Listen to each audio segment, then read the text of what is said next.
Hey there, welcome to CNT Collectibles. I am C. Hope you are doing well, or at least better than me here. So if I start coughing or anything like that, I apologize. Just having a weird day here. So feeling better here on the mend. Just a quick one here. So anyways, we're going to continue on with our player profile series. We usually would do like a Players of the Week thing with Tom, but the week has only been a couple days old with the All-Star break and all that. So it's like, let's look at a player here. And all apologies to our friends Wes and AP Sports Cards. We had talked about this and thought we might do Trey Turner, but Trey Turner is a player that I cover on the at the end of the year, kind of those long-term player projections. What track are they on for the Hall of Fame type stuff? And so he is always a buy. It just matters what the price is. So no need to break him down. That's my fault. But a player like previously we've done Gleyber Torres. This week we'll look at Luis Robert. So we'll look at some guys that don't have that established track record and see what we can see if they're, are they on the track? Are they doing well? Are their cards a buy? All that kind of good stuff here. So anyways, Luis Robert, that's what we're doing today here. Center fielder for the Chicago White Sox. He's turning 25 in about a week here. He's got nearly 7 WAR to his name for his career. Came up a little bit later than you'd want to see. 22. Which isn't the most horrible number, but he's had some injuries and things of that nature, and it's kind of slowed him down a little bit here. He's a guy that 60 future value prospect with incredible defensive skills in terms of fielding and his speed, with some pretty nice power here.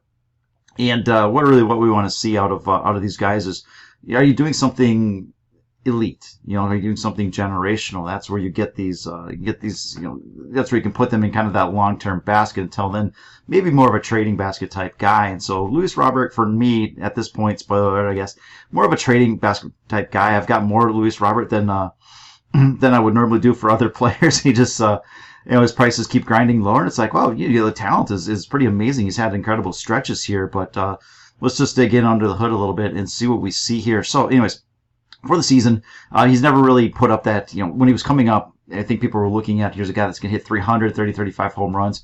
That hasn't materialized, and I don't think that's him. And you can see that, at his best here, he's on pace for, 25, 30 home runs. But really a great eye at the plate here. Last year he finished the season, half a season roughly, a little less than that, with a 338 average. He's over 300 again. He's got an incredible eye at the plate, really. Well, yes and no. We'll get into that a bit here, but 20% strikeout rate. This will show you just how talented he is when you look at his plate presence. 5% of his at-bats are walks here, and he's got 126 weighted runs created. So really, he is a borderline elite level bat here. 2.5 WAR. Could finish the season around that 4.5 number. He's got a little eye thing going on here, so we'll see how that finishes up, and maybe some of the numbers this year are because of his eye condition. So hopefully that all works out. But the power is not quite there for now, and so if we look into the StatCast numbers. He does have pretty nice exit velocity here, so it's been, it's right in line with what he's done the past couple of years. 88 miles per hour, 91 miles per hour, now you're around 89 miles per hour. So nothing really tailing off, nothing red flaggy in that here. Maximum exit velocity trending a little bit lower than he has in the past, but you're still in that 95th percentile of all hitters with that maximum exit velocity. The launch angle is not there this year, okay? In the past couple of years, it has been. This year, it is not. And so launch angle is that nice combination of the angle that the ball leaves the bat with a maximum exit velocity of like 110 or something like that. If someone had like a launch angle rate or a barrel rate of 100%, they'd basically be a 500 hitter with a 1500 OPS for the season. It's just like these balls are going to hit, but that barrel rate has dropped as well to sub 10%. And so the contact's a little off here. Hard hit 42%. A lot of those elite guys are around 50%. And so the bottom line is, again, this just kind of goes in. You can distill all that into WRC plus. Borderline elite guy. So very good talent with the bat, and I think there's a lot of improvement to be had. And again, I think that eye issue has something to do with it.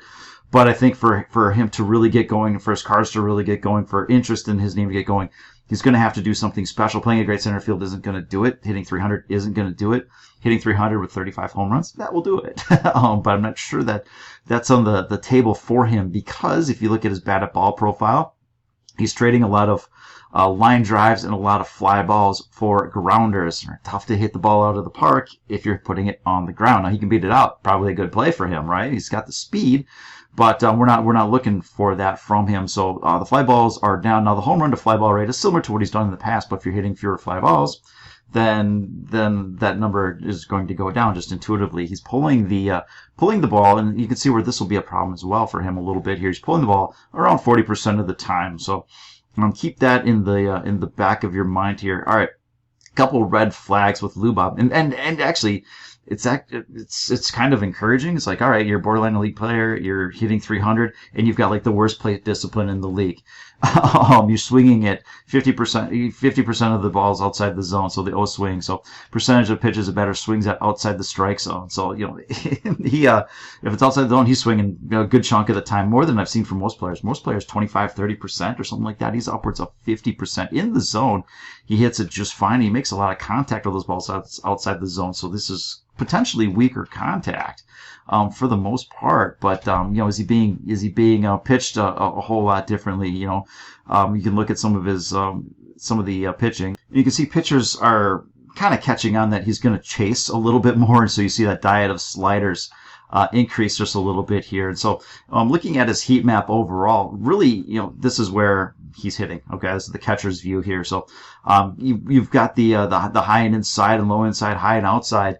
He's not making a lot of great contact here. Where his best contact comes from is kind of in that low and away area here. So when he is chasing a little bit, if they go low and away, he's likely to hit that.